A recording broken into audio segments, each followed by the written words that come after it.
Hey guys, welcome to my channel. Today we are going to learn how to install Ubuntu on a virtual machine. As you can see, I've already selected my Ubuntu ISO file. If you haven't, you can click this button and select your ISO file. Let's continue. I'll not be using the easy install method. I'll be installing it by myself. Let's select the legacy BIOS. Continue. Okay, as you can see, the memory which is predefined is 2 GB RAM. Okay, everything seems good. I'll be changing that custom settings. This is where I'm going to save my file. Okay, now on general, let's see everything. Ah, everything is okay. Yeah, everything's okay. Let's move forward.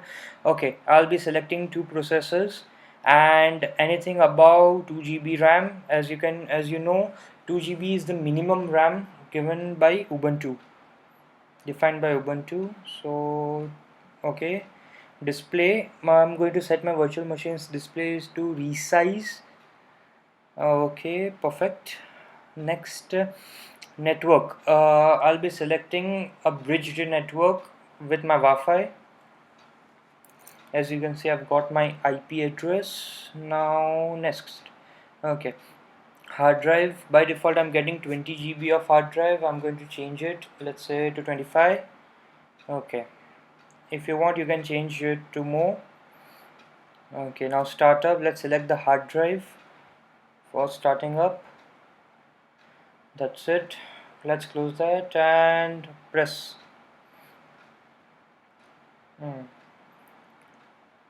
Now this might take few minutes. The installation varies from system to system.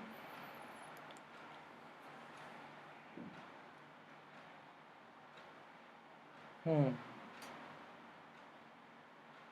installation has started. If your host system is having less RAM, it might take a bit of more time.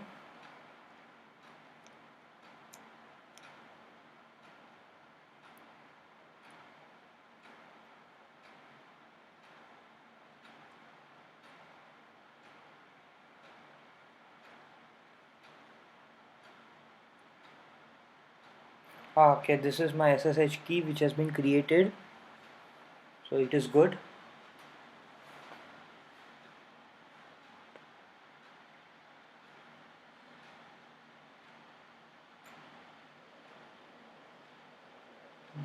This is taking a bit more time.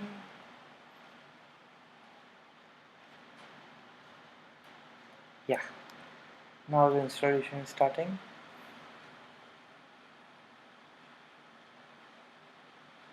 Perfect. I'll be using English as a language.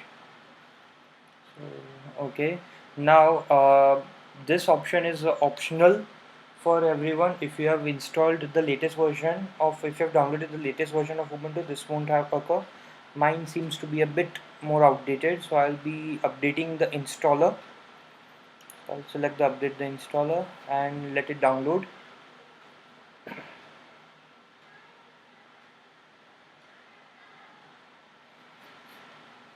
For this you'll be needing the internet, so make sure your host is connected to a speedy internet.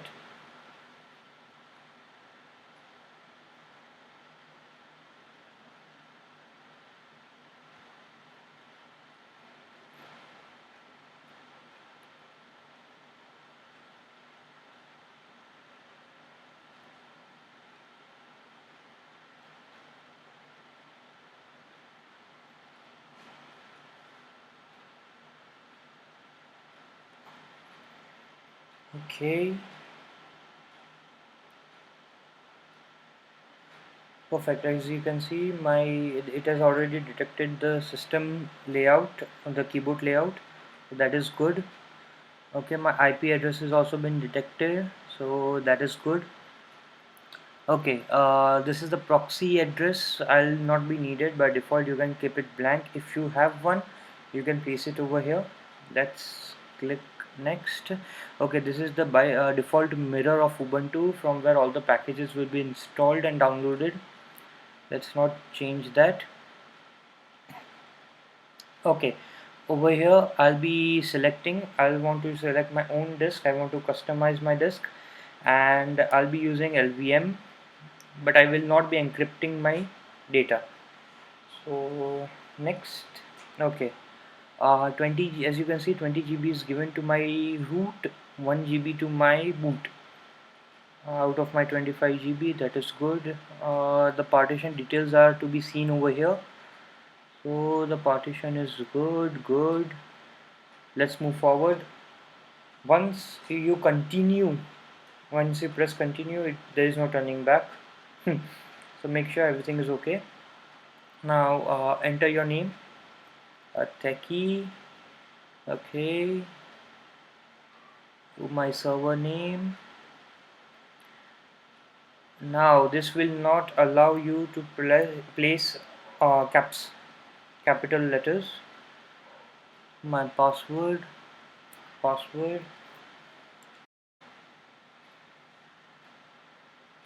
I'll be needing OpenSSH because I'll be using PuTTY or SSH from my terminal. No, I'm not having any identity. So okay.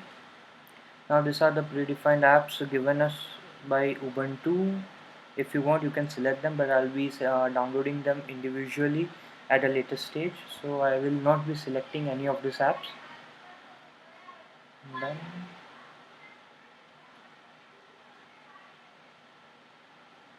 yeah. Now this may take a bit of time. It depends on the RAM your host is having. The total installation time may vary from machine to machine. So you'll just have to wait over here.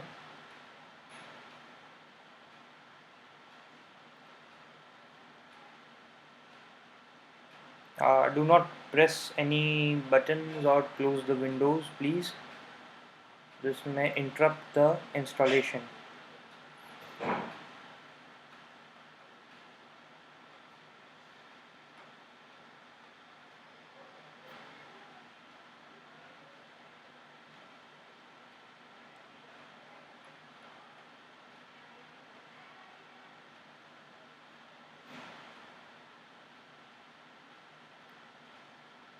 So it took me 12 minutes to install. Let's see how long does it take. Okay, it's moving forward.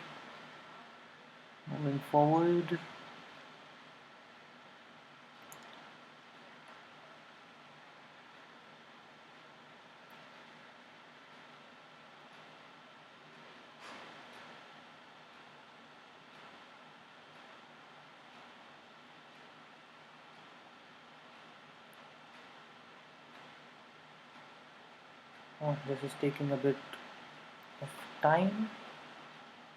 As I said, the time may vary. So let's see.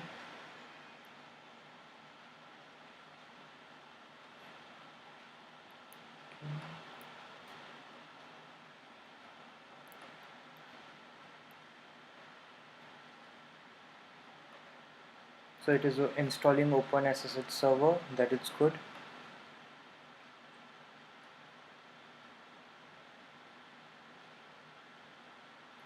Let it install.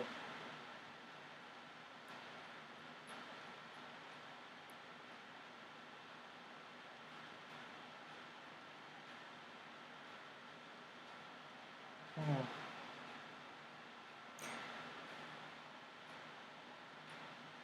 Okay, I'm going to install the updates and then reboot. You can even install the updates at a later stage, but let's do it during installation. Hmm.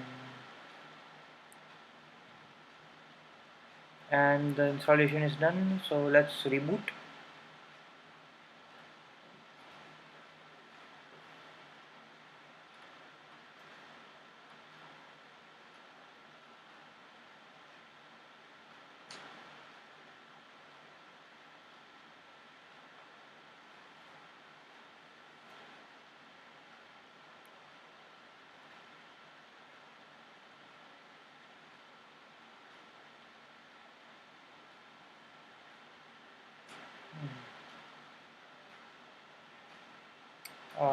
Let's enter a tech key, the user I created.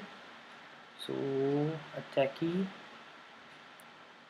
and password. Voila,